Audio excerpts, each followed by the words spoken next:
Hello, India's leading social media platform है यार। Christmas and new year is coming and Santa इस बार hello के users के लिए लाया है गिफ्ट्स।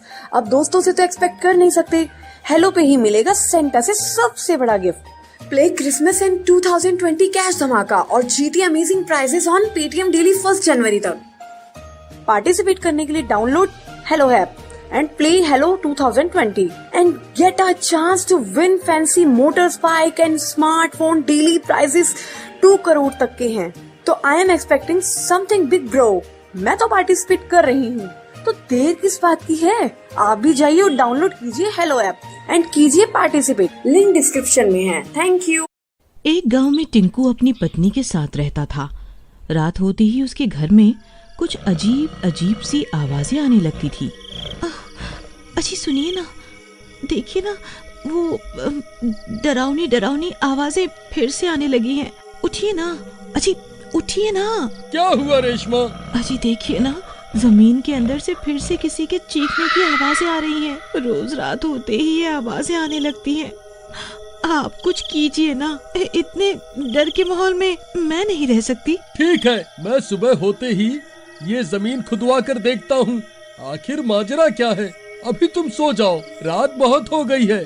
फिर टिंकू सो जाता है और रेशमा डरते डरते पूरी रात गुजार देती है। फिर दिन होने पर अरे भाई, मेरे घर में जमीन के अंदर से रात होते ही डरावनी डरावनी आवाजें आने लगती हैं। तुम मेरे साथ चलो और जमीन को खोद के देखो, आखिर माजरा क्या है। नहीं नहीं टिंकू भाई, पूरा गांव बोलता है कि तुम्हारा घर श्रापित है। तुम्हारे घर की जमीन के नीचे किसी भूत पिशाच का वास है। अगर मैंने तुम्हारे घर की जमीन खोद दी तो सबसे पहले वह चुड़ैल मेरा सर धड़ से अलग कर देगी। चल डरपोक, चल भाग यहाँ से। मैं किसी भूत प्रेत पर विश्वास नहीं करता।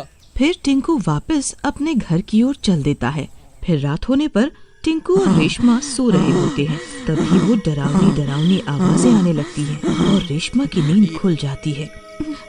अजी अजी उठिए ना, देखिए ना, वो आवाजें फिर से आने लगी हैं। आज आपको कुछ ना कुछ करना ही होगा, नहीं तो मैं ये घर छोड़कर अपने मायके चली जाऊंगी। फिर टिंकू गुस्से में उठता है और कुल्हाड़ी से जमीन खोदने लगता है और कुछ ही देर में अपने कमरे में एक गहरा गड्ढा खोद देता है। तभी वो डरावनी आवाजें तेज हो जाती है और उस गड्ढे से बहुत तेज बदबू आने लगती है। अजी ये बदबू कैसी है? क्या हमने गड्ढा खोदकर कोई गलती तो नहीं कर दी ना? फिर टिंकू उस गड्ढे के अंदर उतर जाता है। वहाँ उसे एक औरत की लाश मिलती है। फिर वो उस लाश को अपने कंधे पर डालकर गड्ढे से बाहर निकल आता है। अजी ये किसकी लाश है और ये हमारे घर के नीचे कैसे आ गई? पता नहीं भगवान, ये लाश कहाँ से आ गई। अजी क्या ये लाश ये डरावनी डरावनी आवाजें निकाल रही थी? पता नहीं, मुझे तो कुछ समझ नहीं आ रहा। अजी इसके चेहरे से कपड़ा हटाकर तो देखिए कि क्या पता कोई जान पहचान का हो। तुम्हारा दिमाग तो खराब नहीं हो गया? अगर कोई चुड़ैल निकली तो?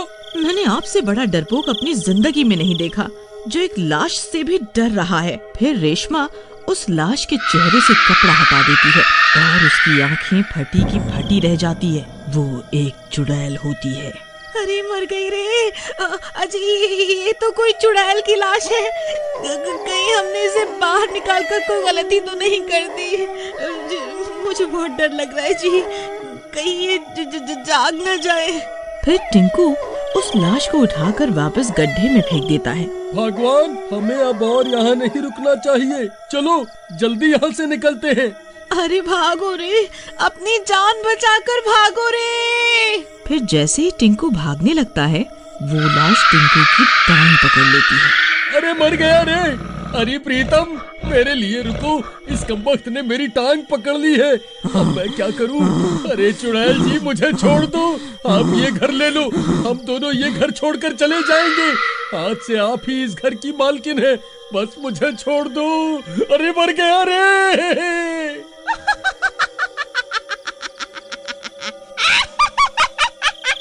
इतने सालों के बाद कोई इंसान मेरे हाथ आया है, ऐसे कैसे छोड़ दूं? फिर वो चुड़ैल टिंकू की टांग को काट खाती है। अरे मर गया रे! हाय रे!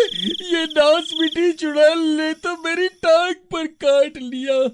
अरे कमबख्त, ये तूने क्या कर दिया? मेरी टांग ही चबा डाली। कम से कम अब तो मुझे छोड़ दे। वहीं दूसरी तरफ रेशमा भागती हुई जाती है और कुछ लोगों से मदद मांगती है। भाई साहब, मेरी मदद करो, मेरे पति को चुड़ैल ने पकड़ लिया है, आप लोग जल्दी से मेरे साथ चलो। चलो। फिर कुछ गांव वाले रेशमा के साथ उसके घर आते हैं और वो लोग खिड़की से झांक कर देखते हैं कि उनकी आंखें फटी की फटी रह जाती हैं। अरे ई कहा भाई, ये तो कोई चुड़ैल है। अरे बहन, ये चुड़ैल तुम्हारे घर कहाँ से आ गई? भाई साहब, ये कमबख्त चुड़ैल बहुत सालों से हमारे घर के नीचे ही रह रही थी। हमने जैसे ही अपने घर के जमीन की खुदाई की तो ये कमबख्त जमीन से बाहर निकल आई। अरे नास बिटो, बाहर खड़े होकर बातें ही करते रहोगे या मेरी मदद भी करोगे? हाय रे! ये चुड़ैल तो मेरी टांग छोड़ ही नहीं रही। अरे मर गया रे! अरे बिरजू भाई, वह देखो, इस चुड़ैल ने तो टिंकू भाई की टांग को काट खाया है। अब ये भी भूत बन जाएंगे। टिंकू भाई, इस चुड़ैल ने तो तुम्हारी टांग पर काट लिया है। अब तुम्हें अपनी जान बचाने के लिए अपनी टांग को शरीर से अलग करना ही होगा, नहीं तो इसका जहर तुम्हारे पूरे शरीर में फैल जाएगा और तुम भी इसके जैसे बन जाओगे। अरे मर गया रे! नहीं भाई नहीं, मैं अपनी टांग को नहीं काट सकता। ठीक है भाई, फिर तुम भी इसकी तरह भूत बनने को तैयार हो जाओ। अरे भाई साहब, ये आप कैसी बातें कर रहे हैं? अगर ये भूत बन गए तो मेरा क्या होगा? अजी, आप अपनी एक टांग काटकर खुद को इसके चंगुल से आजाद क्यों नहीं करवा लेते जी? मैं एक लूल्हे के साथ तो जिंदगी बिता सकती हूँ, लेकिन अगर आप भूत बन गए तो मेरा क्या होगा? बिरजू भाई, हमें इस घर को आग के हवाले करना ही होगा। अगर ये चुड़ैल आजाद हो गई तो पूरे गांव में कोई जिंदा नहीं बचेगा। तुम ठीक कहते हो भाई, हमें इस घर को आग के हवाले करना ही होगा। अरे नास बिटो, ये कैसी तरकीब बना रहे हो? मेरा ख्याल तो करो, इस चुड़ैल के साथ साथ मैं भी जल के राख हो जाऊंगा। देखो टिंकू भाई, तुम्हारे पास एक आखिरी मौका है। जल्दी से अपनी टांग काट कर इस चुड़ैल से अपना पीछा छुड़ा लो, नहीं तो हम इस घर को आग के हवाले कर रहे हैं। हे भगवान, अब मैं क्या करूं? तभी रेशमा पड़ोस के घर जाती है और एक बड़ा सा चाकू उठाकर ले आती है। अजी, ये लीजिए, इससे अपनी टांग को अलग कर दीजिए और जल्दी से बाहर आ जाइए। फिर रेशमा उस चाकू को टिंकू की तरफ फेंक देती है। फिर टिंकू उस चाकू को उठा लेता है। हे भगवान, अब क्या करूं? जो होगा देखा जाएगा। फिर टिंकू उस चाकू से अपनी टांग को काट देता है और नीचे जमीन पर गिर जाता है। अरे मर गया रे! हाय रे! बहुत दर्द हो रहा है। हाय रे! अरे नास मिट्टी चुड़ैल, तेरी वजह से तो मैं लूला बन गया। हाय, मैं तो कहीं का नहीं रहा। अरे मर गया रे! उसकी एक टांग चुड़ैल के हाथ में रह जाती है। बहुत स्वादिष्ट है, आज तो मजा ही आ गया। टिंकू भाई, जल्दी से इस घर से बाहर निकलो, हम इस घर को आग के हवाले कर रहे हैं। अरे कमबख्तो, रुक जाओ, मुझे तो बाहर आने दो। हाय, मर गया रे! हाय! फिर टिंकू जैसे तैसे लंगड़ाता हुआ घर से बाहर निकल जाता है। उसके बाहर निकलते ही गांव वाले घर को आग के हवाले कर देते हैं। हाय हाय, मर गई रे, मर गई। ए गाँव वालों, तुमने क्या कर दिया? मैं किसी को नहीं छोड़ूंगी, किसी को नहीं बख्शूंगी मैं। फिर देखते ही देखते पूरा घर जलकर राख हो जाता है। फिर कुछ देर इंतजार करने के बाद गांव वाले घर का जला हुआ सामान हटाकर उस चुड़ैल की लाश की तलाश करने लगते हैं, लेकिन उन्हें वहां किसी की कोई लाश नहीं मिलती।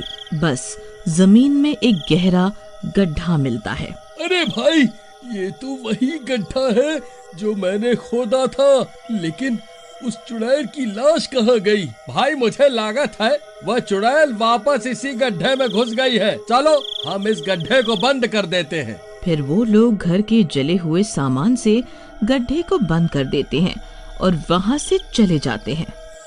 अगर आप भी बहुत सारे प्राइजेस एंड कैश जीतना चाहते हैं तो डाउनलोड कीजिए हेलो ऐप, लिंक डिस्क्रिप्शन में है। Thank you.